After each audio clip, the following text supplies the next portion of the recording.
It's not a bad question, Srimati. What does he say? How can we please you best?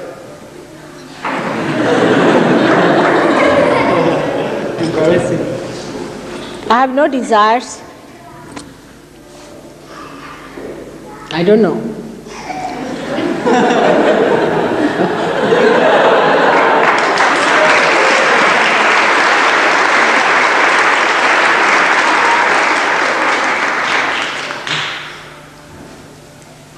You see, inside me is complete peace and complete satisfaction.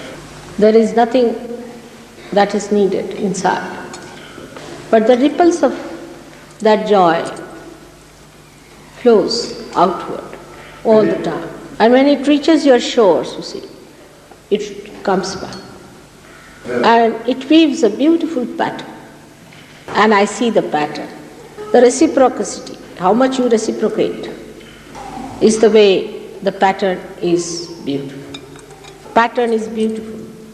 It's delicate, it's powerful, it's so soothing. And it weaves the complete beauty of bhakti. So much so that this ocean of joy itself gets turbulent. And I really swing with it. And it is not easy to describe that beautiful feeling of tremendous joy. The first thing you have to know that I love you very much, with all my heart, with all my soul. In the same way, try to love me with all sincerity and trust. May God bless you. Now I'll speak for 1 minute about this meditation. Yesterday I told you about putting your attention to different areas, the pradesh or the chakras. And the chakras, as you know, has got mandalas, is the areas. So when you pay attention to the chakras, where do you pay attention to is the point. Actually you pay attention to the deity. Now this deity, supposing you are taking the name of Sri Ram, you are trying to establish Sri Ram within your heart, right heart chakra. Now at that time, what do? You say the mantra.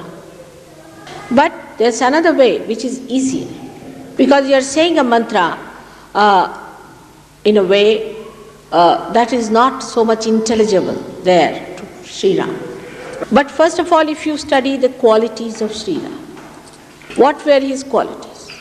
And if you manifest those qualities through your character, then it's very easy to please Sri Ram. What is the quality of Sri Ganesh? He is entirely surrendered to Mother. Even Father doesn't bother him.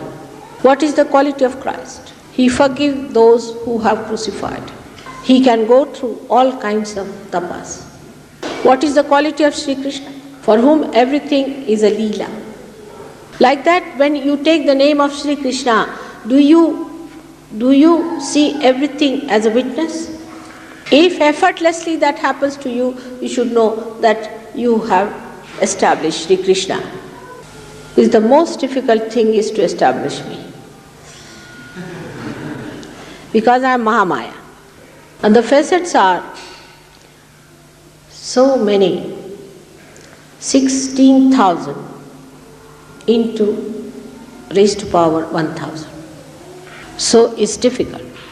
But whatever things you can grasp and think this is Mother's quality, try to imbibe that within yourself. That doesn't mean you start shouting at booths first. So first, what is the first quality of Mother? That she came on this earth and she has worked for people who are nowhere near her. She stooped down to elevate others. And then gradually you can understand that this quality will take you to higher qualities that you think. So among the 7 colors, to begin with, I am the green color because I am in the center. Green color is the color that you get it from the Mother Earth. So first you must establish the quality of the Mother Earth, that she sucks up all the problems, gives you the best that she has. Start with the Mother Earth, so you start with the Kundalini. That's how one should start in imbibing. The pure Kundalini form of Mother is purity, is cleansing purity. But are you pure? Are you pure in your heart? Just think of that. And then with purity you start. That is how you have to establish different chakras, of purifying all the chakras.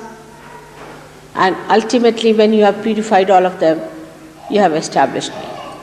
Thus, we understand we have to grow within and without by spreading our light horizontally now.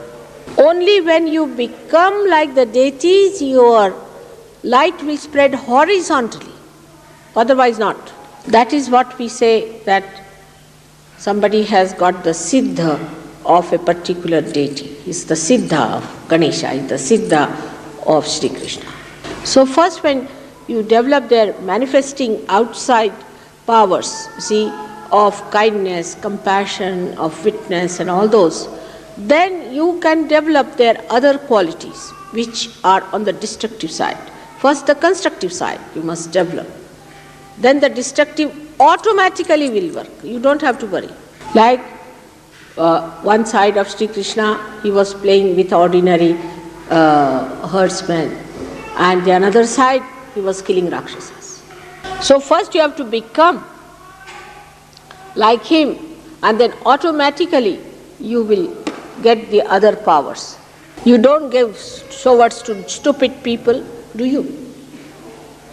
Swords. So one would understand that one has to develop these qualities of construction of all the incarnations, and then you become empowered by the destructive qualities of those incarnations. If you understand the sequence, then the fanaticism will never grow, because fanaticism comes when you start thinking that you are the incarnation, or whatever incarnation has done you can do.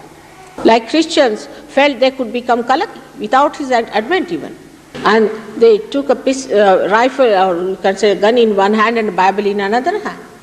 And the Muslims, they never believed that Muhammad was a prophet, so they think because he was not he was a prophet, but he was not an incarnation, so we could also do the same what he was doing. In the same way, Hindus also, when they become fanatic, they start thinking they have become great incarnations. So discretion must be used again, that you developed all the constructive side of an incarnation. So after the seminar, you have to remember my word about it, that you have to concentrate on a deity, to imbibe the qualities of that deity, otherwise you have no communication with the deity and no use saying the mantras. Like we would say that this chakra is catching or that chakra is catching. Why? Because there is that lacking of that chakra that you have not yet imbibed within yourself. So you must try to identify yourself with the qualities, the constructive qualities of every deity, and that's how you should believe that you are now correcting your chakras with the mantras. Otherwise, I'll find all the Sahajogis carrying all the 1,000 weapons of the Devi in their hands, suddenly thinking they have all become Devis. Now I hope when you go back home, you won't forget my words, and try to concentrate on your pradesh, on your areas of different chakras which are not all right and which are troubling, and try to imbibe those qualities and nourish also the ones that are all right by understanding the qualities of the deities. Then only you will be amazed that your powers will flow without even thinking about it. It's not difficult for you. It's not at all difficult. But know that instead of paying attention to others' chakras, better look after your own chakras. If your chakras are all right, you won't even catch from others. Another dangerous thing people do is to correct the chakras of others. Individually, it should never be done. Collectively, you may do. But it's better not to enter into that exercise till you have reached certain state of confidence. This is for your further movement into the second era of Sahaja. And I hope I will live to see the second era fully. Until the third, fourth one. But first, second one, you desire for the second. You cannot jump, Now, here you should today say to yourself that in your heart, promise that, Mother, I will now correct myself completely for my own benefit, and I will project my mind to think discreetly how I can help to propagate Sahaja Yoga to others. With discretion. You should not go and talk to a bull about Sahaja Yoga.